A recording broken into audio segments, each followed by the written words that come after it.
ta tan chau ka tan ni ha ma seng ti ka ma hit ni ka nei long zuna ka wai na ni hlim thla tok abak chu ka tlin bik long e I mel chat na hi ka tan na I zun wai hi e ka rwal pol lo na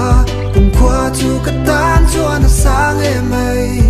zan khat chau tal chu ka tan om le ro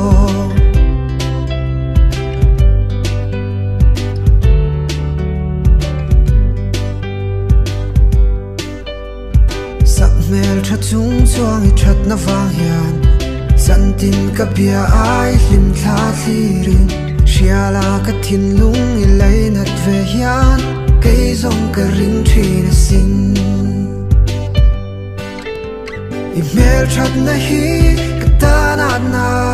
I zun wai hi e ka rwal pol lo na kum khwa chu ka tan chuan a sang e mai zan khat chau tal chu ka tan om le ro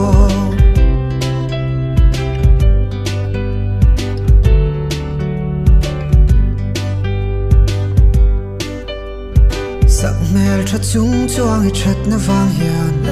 zan tin ka bia ai hlim thla thlirin shiala ka thin lung I lei nat ve hian kei zong ka ring thin a sin I mel that na hi ka tan na I zun wai hi e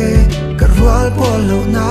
kum khwa chu ka tan chuan a sang e mai zan khat chau tal chu ka tan om le ro I mel that na hi ka tan na I zun wai hi e ka rwal pol lo na kum khwa chu ka tan chuan a sang e mai zan khat chau tal chu ka tan om le ro